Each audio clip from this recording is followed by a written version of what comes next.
बिस्मिल्लाहिर्रहमानिर्रहीम अस्सलामु अलैकुम। Welcome to cattle market Karachi and Pakistan media today.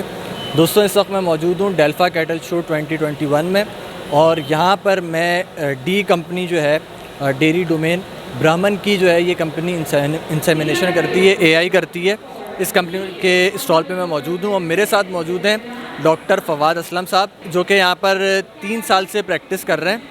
तो इनसे मैं आज बेसिकली जो वीडियो बनाने जा रहा हूँ ये अपने उसमें जो है ना इट्सेल्फ ये वीडियो बहुत ज़्यादा स्पेशल होने वाली है। इससे पहले इस तरीके की मैंने इन्फॉर्मेटिव वीडियो बनाई नहीं है, खुसूसन ब्राह्मण ब्रीड के मुतालिक।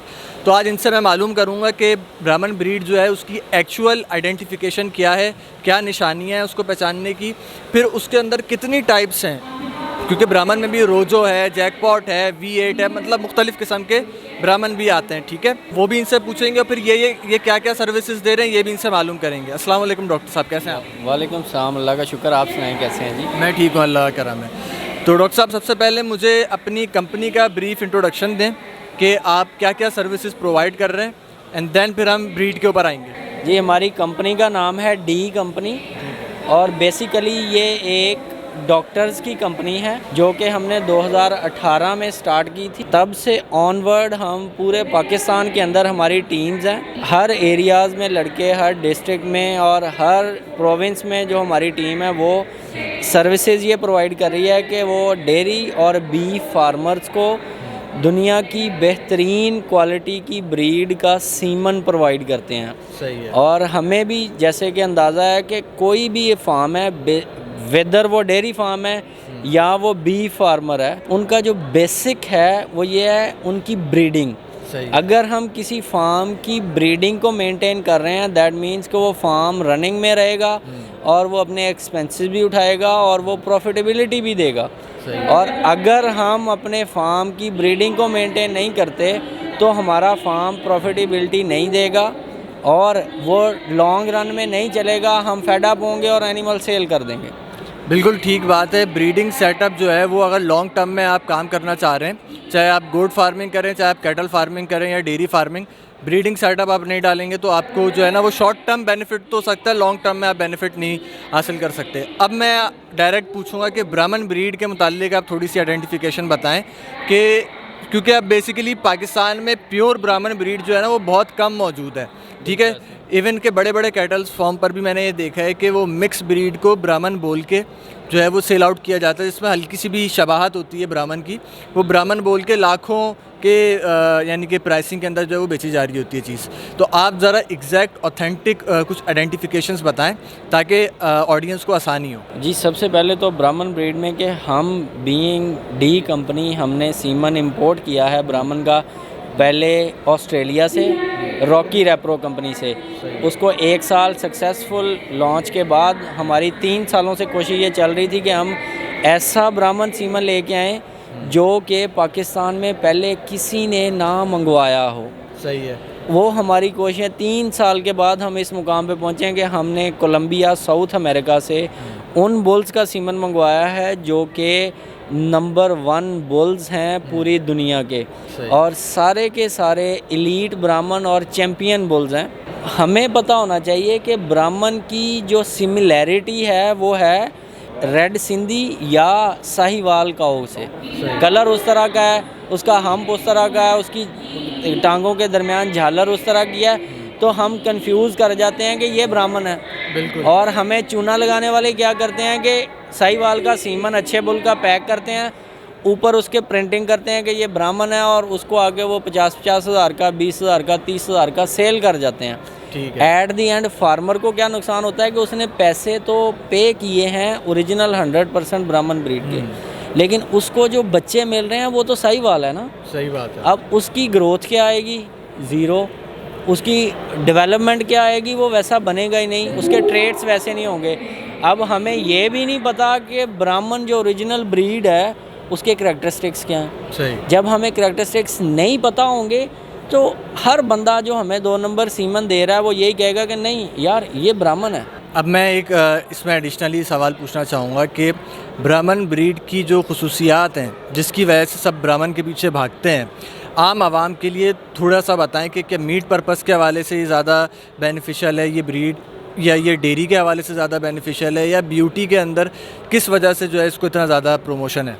तो बेसिकली तो अगर हम इसकी करेक्टराइजेशन करें ना, तो सबसे फर्स्ट टाइप इसकी क्या है कि ये किस पर्पज़ के लिए यूज़ होगी, तो ये सोलली एक बीफ की ब्रीड है। ज़्यादातर पाकिस्तान में 99% हम इसको कुर्बानी के जानवर तैयार करने के लिए इस्तेमाल करते हैं। ठीक है, इसमें कितने कलर्स के जो है वो टाइप्स आती हैं?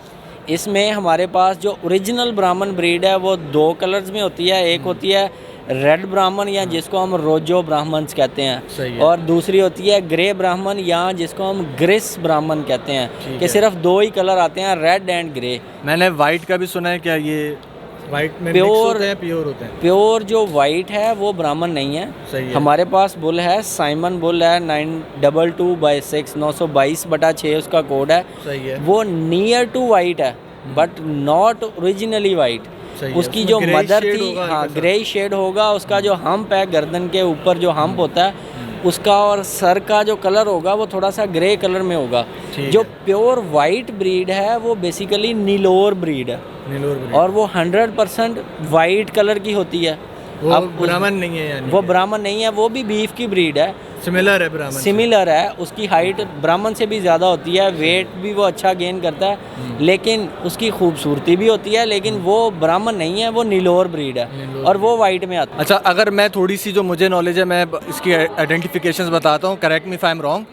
कि एक तो ये है कि इसका कोहान बहुत ज़्यादा चौड़ा होता है, हम्प जो आप बता रहे हैं, राइट। एक इसके पाँव बहुत ज़्यादा चौड़े होते हैं, बॉडी स्ट्रक्चर बहुत ज़्यादा हाइट में बहुत ज़्यादा, यानी कि अच्छी हाइट वाला होता है, टॉल होता है, और लेंथ में भी बहुत ज़्यादा इसकी जो कमर की लेंथ है वो भी ज़्यादा होती है।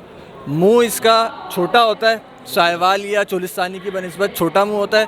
कान इसके गिरे हुए और लंबे होते हैं। ये सारी मैंने सही आइडेंटिफिकेशन बताई? हाँ जी, सही आइडेंटिफिकेशन बताई है। मैं आपको थोड़ा सा गाइड कर देता हूँ, ये आपको पिक्चर दिखा के, कि बेसिकली अगर हमने इसको डिफ्रेंशिएट करना है ना, तो किस तरह से करना है।